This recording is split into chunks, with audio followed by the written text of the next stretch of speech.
I'm going to talk about 2 or 3 things. I'm going to talk about a couple of jokes, 2 books, and a story. That's it. That's my 8 minutes. And why did I say that? Mala made my job easy. She made a profound statement. Her welcome, the first welcome statement was, we've had many perspectives in the past. I don't know if that statement was by design. I've had many perspectives in the past, and many times I've realized all of them were wrong. So I'm going to start with the joke and then the books. The joke is about theories and perspectives. It's a one-line joke, and I read it like 35 years ago. Sometimes you remember random stuff, but you can't remember the stuff that's important. So this is the random joke that I remembered from 35 years. And the joke was, I once had 6 theories about bringing up children. I now have 6 children and no theories. This is how our perspectives change with life. The first book I'm going to talk about is about a recent experience I had. Again, another wrong perspective. A few weeks ago, I was really upset at work. I couldn't convince someone. I couldn't get a few stakeholders to see where I was coming from. By the way, it happens a lot with CIOs. And I was very upset, and I said, I'm going to take a long walk, and I walked to the town center at Hemel Hempstead where I live. And the Waterstones bookstore was closed, but I could see the books against the glass windows. And I saw one that caught my eye. And I said, I'm going back home to buy the book on Kindle. You know why? Because I was so angry that my perspective was not understood. The title of the book was Surrounded by Idiots. I said, I'm going back to buy the book.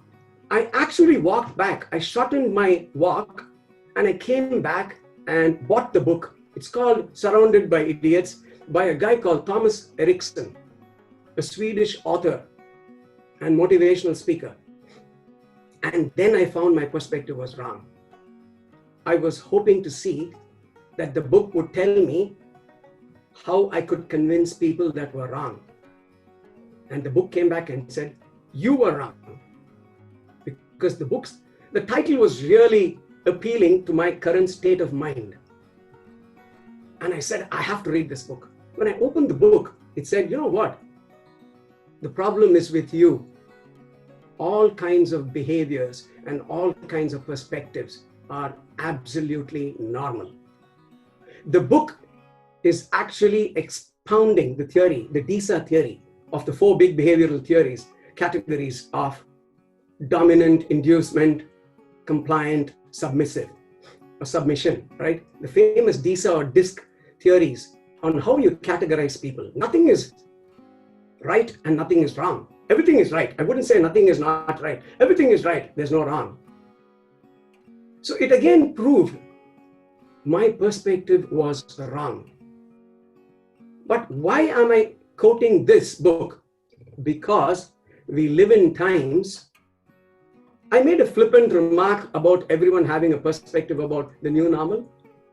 I made a flippant remark about the Surrounded by Idiots book, but led me to the realization that every perspective is right. Every company is doing surveys with all their employees in every country and saying, what's the best method you think you could work? Can you work from home? Can you work from office? Can you work from a third location? Do you want flexibility to work 1, 2, 3, 5 days a week? And we're doing surveys like every company. And being in the industry, you get to know what's happening in the industry. There's everyone that has every kind of opinion, and all opinions are valid. Which leads me to the second book. Again, another perspective that I was wrong with. At my previous organizations and in the current organization, we always used to have futurologists come and talk to us about what's happening in the technology world. They used to be absolutely brilliant presentations. And I used to always think, is this going to be reality? And then I found a book that was written 5 years ago by a futurologist that made me think, which is the meat. And I'm going to refer to that book. I would encourage everyone to read that book. It is on my Kindle. I have a hard copy. I read parts of it every day to remind myself. It's called Technology versus Humanity. It's written by a Swiss futurologist called Gerd Leonard. And he talks about a number of things. I'm going to paraphrase because I know I'll run out of time. It is about focusing on the human aspect of technology, right? There was a time when we thought co-locating people in the office was most important. We now know today that it's not, right? Amit talked about security, about hacking, and we are realizing that, well, sometimes are we overdoing the technology bit? We overdid the co-location bit, and we said everyone needs to come to an office. And today we are probably overdoing the Teams and Zoom bit. You don't have to come on a video call all the time. We all hear of Zoom and Teams fatigue. And while all perspectives are important. So the book focuses on saying what is important, technology versus humanity. And I quote some important passages. It says, just because you can, it does not mean you should. And I'll take you back. I said I will refer to a story. We all know about Jerome K Jerome, the famous British author. We remember him for Three Men in a Boat. I don't know if many of us know that he was also famous for ghost stories. He wrote a story called The Dancing Partner. This story, and again, this is one of those random things I remembered from reading in my school days. This story was written in 1893. It's about a toy maker in Germany, Nicholas Goebbels. Because the women in the town complained that there are not enough male dancing partners, he invents a toy the size of a grown-up man that the women could dance with. And he launches the toy. And when the day he launches the toy in a party, the dancing partner, the robot, the toy, goes to a young woman and says, "May I dance with you?" And the woman is excited. And he's done the design of the toy perfectly. And the toy dances and dances with the girl, but he's forgotten to design how to stop or let the partner go. And the toy dances the partner till she faints. And then the moral of the story is, the guy stopped making such toys. And this is 1893. Just because we can, we don't have to. You don't have to. So another statement is, technology tends to move from magic to manic to toxic. How do you leverage technology in today's world?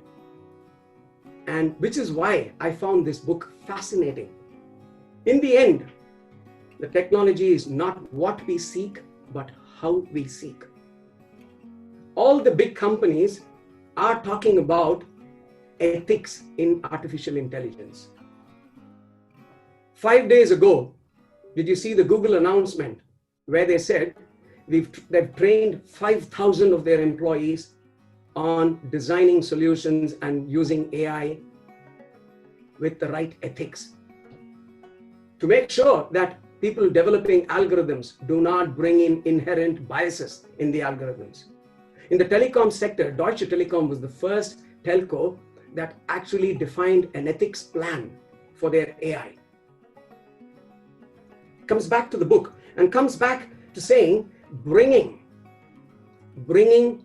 humanness back into the way we design systems, processes, governance, and the use of technology is super important. And there are live examples. Why are we working with Vin to automate what we do in our data centers? To make sure we don't have to visit the data centers again and again and again, addressing the wellness aspect. Why does Microsoft build in Teams today or Office 365 with the narrative view, with large fonts, to build in technology that brings in human wellness. So at the end of it all of the situation, the new normal we find ourselves, digital transformation will and should continue to focus on building technology, but focus on experience, whether it's customer, user, partner, employer. Use data to analyze business operations, but most important, sentiment. And finally, selectively modernize technology capabilities. Thank you.